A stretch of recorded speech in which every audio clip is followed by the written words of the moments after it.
मनुष्य जीवन सफल करने गुरु अंतस में रमते हैं। मनुष्य जीवन सफल करने गुरु अंतस में रमते हैं। झुकाकर शीश हम अपने नमन चरणों में करते हैं। सहन शक्ति के संबल से नदी दिन रात बहती है। धरे जब ध्यान गुरुवर तो दिशाएं शांत रहती हैं। कटे सब कर्म गुरुवर के चढ़े सीढ़ी परम दर की।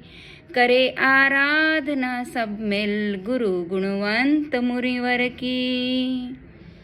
नयन यादों की गलियों में उदासी साध बहते हैं। झुकाकर शीश हम अपने नमन चरणों में करते हैं।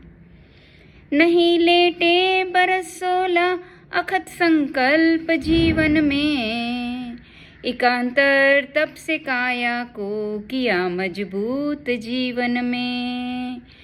कथनी और करनी सम वचन सिद्धि निराली थी।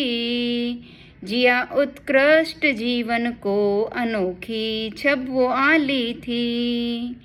लहर भावों के भीतर में दरस को हम तरसते हैं।